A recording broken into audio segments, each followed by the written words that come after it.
ఇంత పెద్ద ఎత్తున రాజధాని మన ప్రాంతంలో మనకు నిర్మాణం అవుతూ ఉంటే మరి ఈవేళ ఈ రాష్ట్రంలో ఉన్నటువంటి ప్రతిపక్ష హోదా కూడా దక్కనటువంటి వ్యక్తి గొడ్డల పార్టీ మాట్లాడినటువంటి మాటలు చూస్తూ ఉంటే నిజంగా ఒక స్థిరం తప్పినటువంటి వ్యక్తి ఈవేళ గొడ్డల పార్టీ నాయకుడు మాట్లాడుతున్నటువంటి మాటలు. ఎందుకంటే నాడేమో అమరావతిని స్వాగతిస్తున్నామని చెప్పాడు, మొన్ననేమో 3 రాజధానులు అని చెప్పాడు, మళ్ళీ నిన్ననేమో మావిగన్ అంటాడు.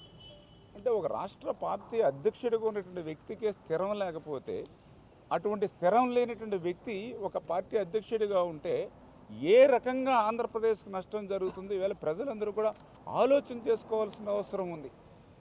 ఆ రోజు కూడా 14-19లో మేము చూసాం, 30,000 ఎకరాల పైబడి ఉండాలి రాజధానికి, అమరావతిని స్వాగతం పలుకుతున్నానని చెప్పాడు. ఆ రోజు అసెంబ్లీ సాక్షిగా రికార్డ్స్ ఉన్నాయి.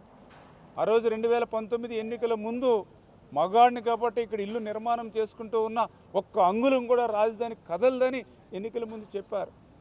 ఎన్నికలు అయిన తర్వాత మాట తప్పి మడమ తిప్పి అమరావతి కాదు 3 ముక్కలు అన్నారు. ఓకే, నీ పాలసీని నువ్వు మార్చుకున్నావు. 5 సంవత్సరాల నీ పరిపాలనా కాలం, 151 సీట్లు ఇచ్చారు, 50% ఓట్లు ఇచ్చారు. నీ పాలసీలో 3 ముక్కలు అన్నావు. మరి నీ పాలసీ నీ 5 సంవత్సరాల్లో నీ 3 ముక్కల్లో ఎక్కడైనా 3 ఇటుకలు పెట్టావా అని ఈరోజు ప్రశ్నిస్తూ ఉన్నటువంటి పరిస్థితి.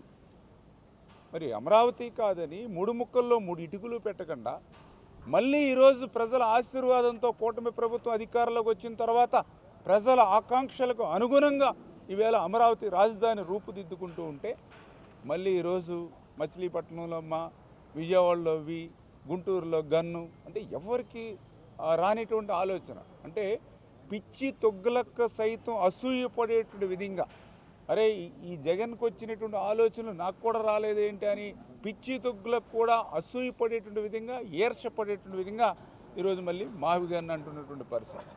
నేను మావిగన్ను అంటూ ఉన్నాడు. ఆ సజ్జల మళ్ళీ మరుసటి రోజే విజయవాడ మారి రాజధానిలో మళ్ళీ ఇంకొక గొడ్డల పార్టీ నాయకుడు పెద్దిరెడ్డి అంటాడు, అవసరమైతే 3 కాదు 30 రాజధానులు కడతానని చెప్పా.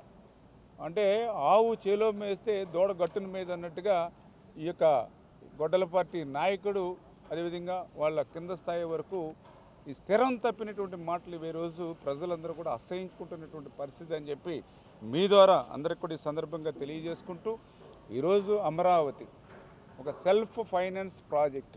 ఎందుకంటే వీళ్ళు కూడా ఊరికే దుష్ప్రచారం, 10,000 కోట్లు కావాలి, 50,000 కోట్లు కావాలి, 1,00,000 కోట్లు కావాలని.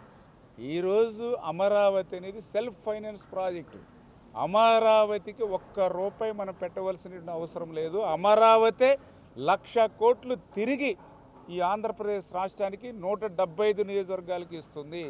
అమరావతి 1,00,000 కోట్ల రూపాయలు ఈ ఆంధ్రప్రదేశ్ రాష్ట్రంలో భవిష్యత్తు అభివృద్ధి సంక్షేమ కార్యక్రమాలకు ఆసరాగా నిలబడబోతూ ఉంది. ఆ విషయాన్ని స్పష్టంగా గమనించమని చెప్పి మీ ద్వారా కోరుకుంటున్నటువంటి పరిస్థితి.